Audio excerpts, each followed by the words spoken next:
નમસ્કાર વિદ્યાર્થી મિત્રો, સપ્તર્ષિ સંકુલ પરિવાર વતી હું આપનું હાર્દિક સ્વાગત કરું છું.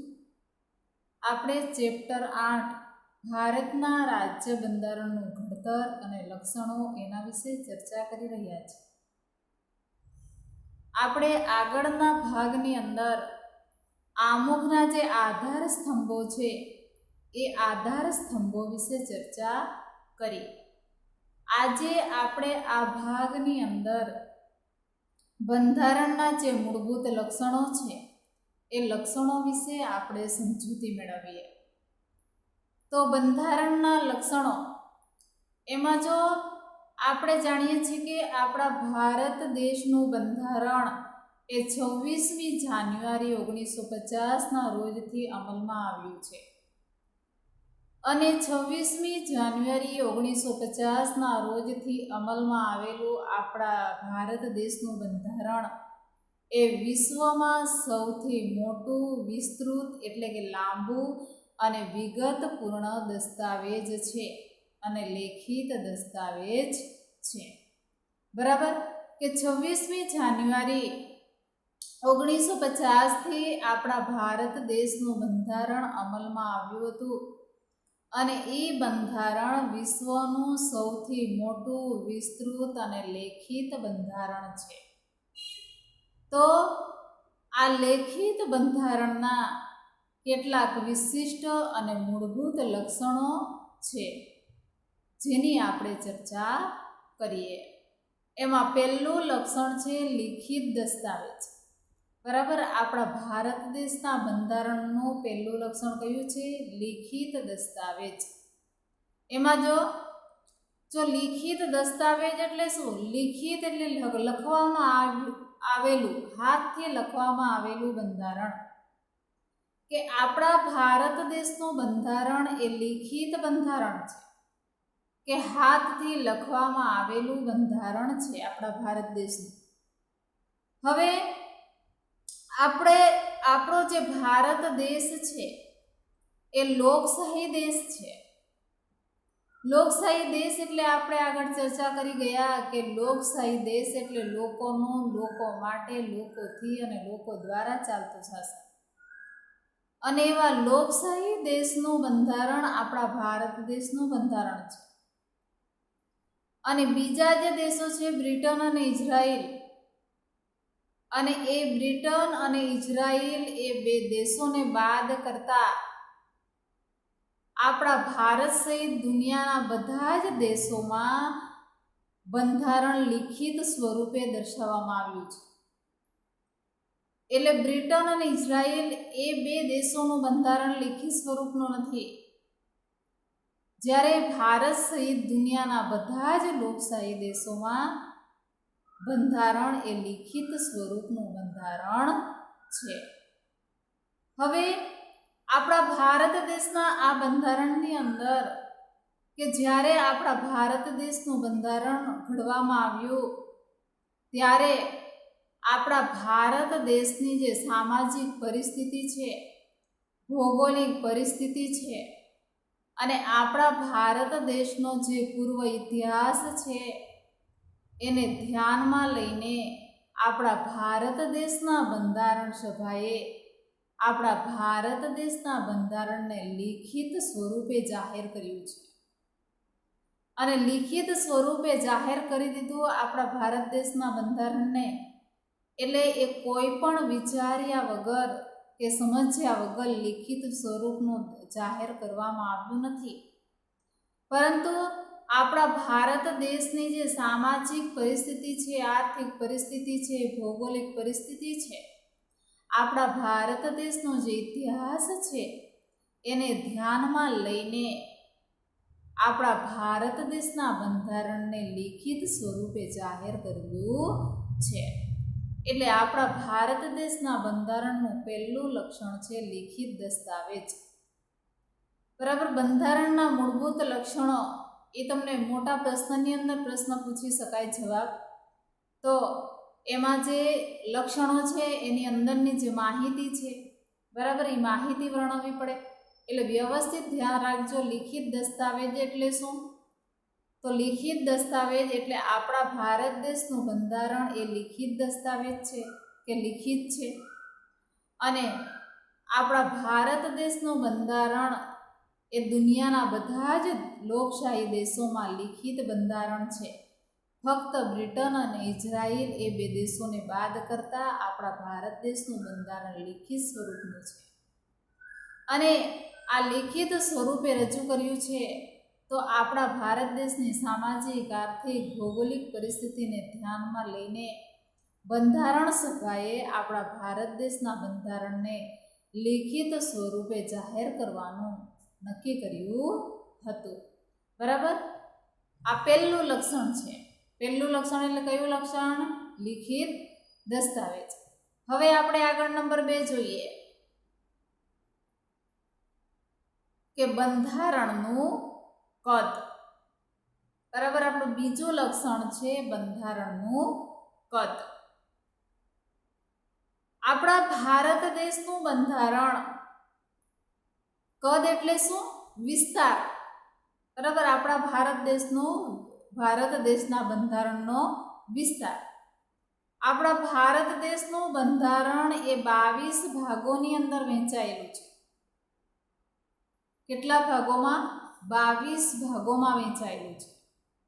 અને એ આપણા ભારત દેશના બંધારણની અંદર 395 જેટલા અનુચ્છેદો એટલે કે આર્ટિકલ્સ અને 8 પરિશિષ્ટો આવેલા છે.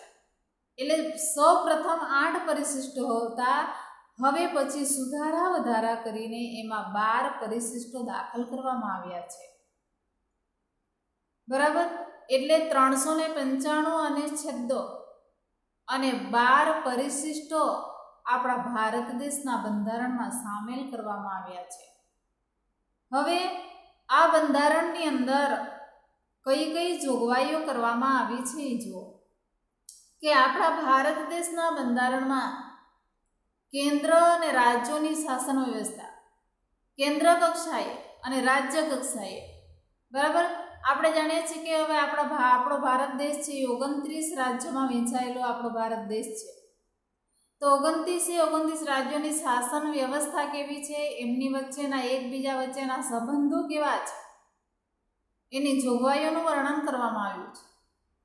પછી આપણા ભારત દેશના બંધારણમાં મૂળભૂત હકોનો સમાવેશ કરવામાં આવ્યો છે. બરાબર, હકો જે સમાનતાનો હક છે, સ્વતંત્રતાનો હક છે, શિક્ષણ મેળવવાનો હક છે, એવા હકોનો સમાવેશ કરવામાં આવ્યો છે. પછી મૂળભૂત ફરજો વર્ણવવામાં આવી છે. એમાં આપણા ભારત દેશની જે મૂળભૂત ફરજો છે એમાં આપણને ખબર જ છે કે કઈ કઈ ફરજો વર્ણવવામાં આવી છે. પછી રાજ્યનીતિના માર્ગદર્શક સિદ્ધાંતોનો ઉલ્લેખ કરવામાં આવ્યો છે.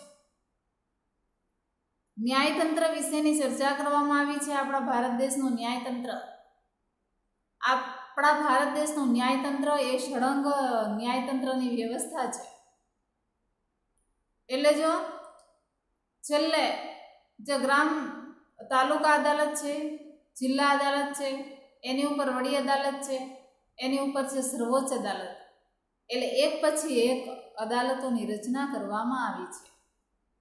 પછી ચૂંટણી પંચની કાર્યવાહી નક્કી કરવામાં આવી છે. આપણા ભારત દેશનું ચૂંટણી પંચ, બરાબર, કોઈ પણ વ્યક્તિ હોદ્દા પર આવે, પદ પર આવે, પછી સરપંચ હોય, વડાપ્રધાન હોય, મુખ્યમંત્રી હોય, બરાબર, 5 વર્ષ સુધી એને ચૂંટણી કરીને સત્તા પર લાવવામાં આવે છે. 5 વર્ષ પછી ફરીથી એની ચૂંટણી કરવામાં આવે છે. તેવું ચૂંટણી પંચની વ્યવસ્થા આપણા ભારત દેશમાં કરવામાં આવી છે.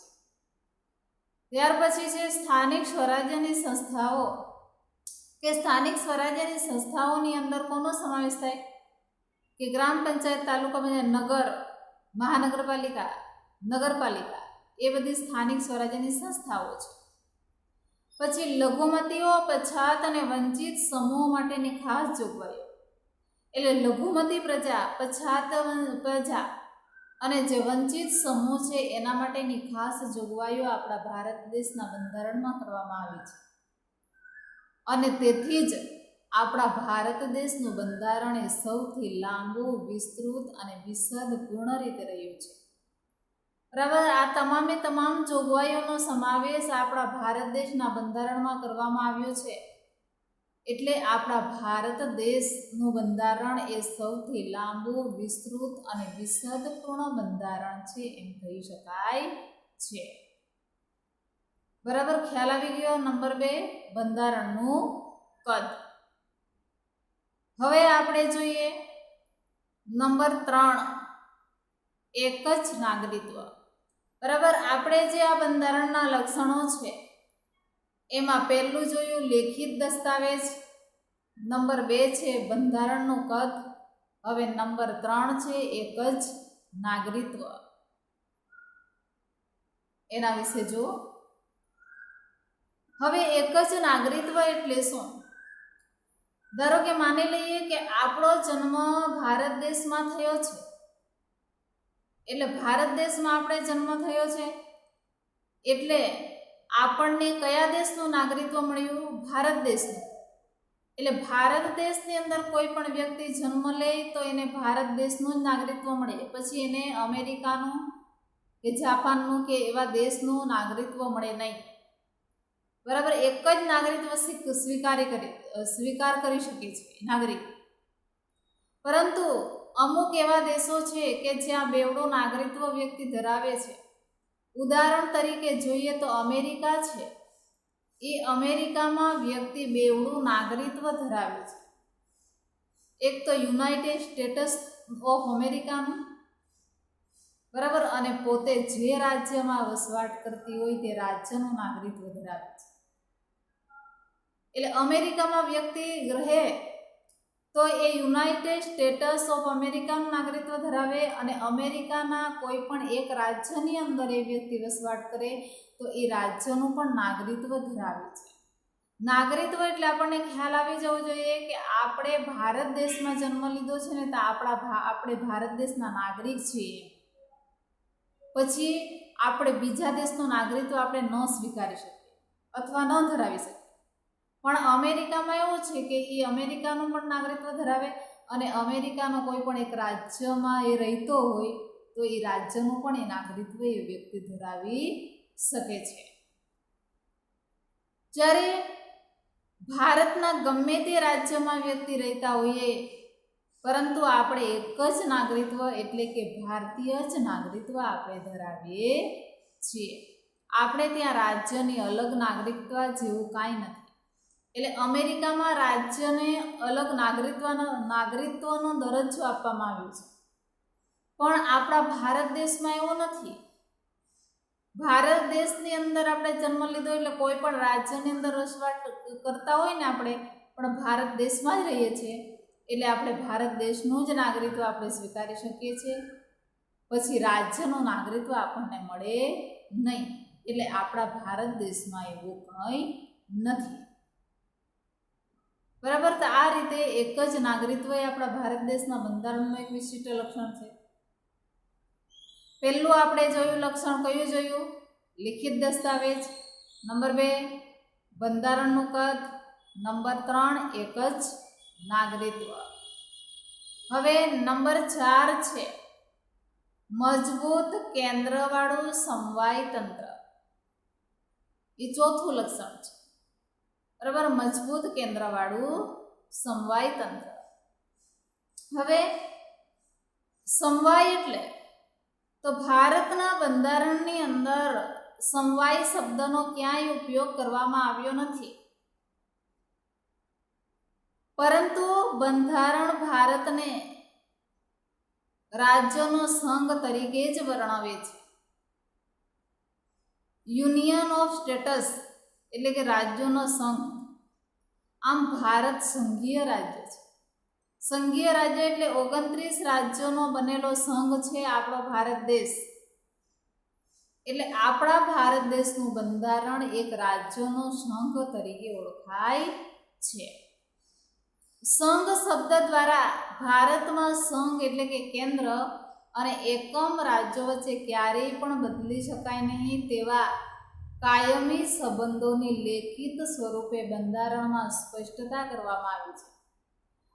બરાબર કે બંધારણમાં શું સ્પષ્ટતા કરવામાં આવી છે કે સંઘ દ્વારા કે કેન્દ્ર દ્વારા આપણા ભારત દેશની અંદર સંઘ અને એકમ રાજ્યો વચ્ચે ક્યારેય પણ બદલી શકાય નહીં એવા સંબંધોની સ્પષ્ટતા આપણા ભારત દેશના બંધારણમાં કરવામાં આવી છે. હવે એકમ રાજ્યોથી કેન્દ્રને છૂટા પડવાનો કોઈ અધિકાર નથી.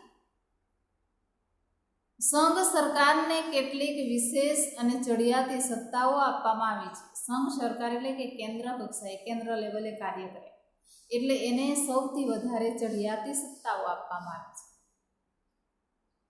કેન્દ્ર સરકાર અને પ્રાદેશિક રાજ્ય સરકારો વચ્ચે સત્તાની સ્પષ્ટ વહેંચણી કરવામાં આવી છે. એટલે કેન્દ્ર સરકાર અને જે રાજ્ય સરકારો છે એ બે વચ્ચે સત્તાની વહેંચણી કરી દેવામાં આવી છે. એટલે કેન્દ્ર સરકાર આટલું કામ કરે, રાજ્ય સરકારે આટલી કામગીરી બજાવવાની, આવી રીતે સત્તાની વહેંચણી કરી દેવામાં આવી છે. જેથી રાજ્ય સરકાર પોતાના જ પ્રદેશ ઉપર પોતાના કાર્યક્ષેત્રના અનુસંધાને પોતાના કાયદાઓ ઘડી શકે છે. હવે કેન્દ્ર અને રાજ્યો વચ્ચે સત્તાના વિભાજન થકી બંધારણમાં બક્ષવામાં આવેલ સત્તાઓ ભોગવે છે. હવે આ સમવાય તંત્રમાં તટસ્થ, નિષ્પક્ષ અને સ્વતંત્ર ન્યાયતંત્ર છે. કે સમવાય તંત્રમાં શું ગણવામાં આવ્યું છે? આપણા ભારત દેશનું ન્યાયતંત્ર એ તટસ્થ, નિષ્પક્ષ અને સ્વતંત્ર ન્યાયતંત્ર છે. હવે ન્યાયતંત્ર એટલે શું? કોઈ પણ વ્યક્તિ કોઈ પણ ગુનો કરે ને તો એને ચોક્કસ સજા આપવી એ તટસ્થ નિર્ણય છે. અને નિષ્પક્ષ એટલે કોઈને પણ પક્ષપાત કર્યા વગર, અને સ્વતંત્ર એટલે સ્વતંત્ર રીતે ન્યાય આપવાની વ્યવસ્થા કરવામાં આવી છે. હવે કેન્દ્ર અને રાજ્ય વચ્ચે આ સત્તા અને કાર્યોનું વિભાજન કરવામાં આવ્યું છે. અને વિભાજન થકી કોઈ પણ મુશ્કેલી ન સર્જાય એ માટે બંધારણનું અર્થઘટન કરી તેનું નિરાકરણ લાવવાની કામગીરી કરે છે. કે બંધારણનું અર્થઘટન કરીએ એટલે કે બંધારણની અંદર જે કંઈ માહિતી છે, બરાબર, એની ચર્ચા વિચારણા કરીને અથવા જે કંઈ સમસ્યાઓ હોય એ સમસ્યાઓ જાણી વિચારીને એનું નિરાકરણ લાવવાની કામગીરી કરવામાં આવે છે. અને એ કામગીરી સંદર્ભે આપણા ભારત દેશના બંધારણની અંદર આવું બંધારણનું અર્થઘટન કરવામાં આવ્યું છે. હવે આપણા ભારત દેશમાં કેન્દ્ર અને રાજ્ય વચ્ચે સત્તાનું પણ સ્પષ્ટ વિભાજન કરવામાં આવ્યું છે. બરાબર, સત્તાનું સ્પષ્ટ વિભાજન કરવામાં આવ્યું છે, જે માટે 3 યાદીઓ બંધારણમાં મૂકવામાં આવી છે. એટલે સત્તાના વિભાજન માટે જે 3 યાદીઓ બંધારણની અંદર મૂકવામાં આવી છે, એટલે મજબૂત કેન્દ્રવાળું સમવાય તંત્ર છે. બરાબર, એ સમવાય તંત્રની અંદર કેન્દ્ર અને રાજ્ય વચ્ચે 3 યાદીઓ મૂકવામાં આવી છે. અને એ યાદીઓની ચર્ચા આપણે હવે પછીના ભાગમાં કરીશું. કે આપણે આ બંધારણના જે 4 લક્ષણો છે, બરાબર, એ 4 લક્ષણો વિશે આપણે ચર્ચા કરી. નંબર 1 લિખિત દસ્તાવેજ, નંબર 2 બંધારણનું કદ, નંબર 3 એક જ નાગરિકત્વ, અને નંબર 4 મજબૂત કેન્દ્રવાળું સમવાય તંત્ર. અને એ સમવાય તંત્રની અંદર જે આ 3 યાદીઓ છે એની ચર્ચા હવે પછીના ભાગમાં આપણે કરીશું.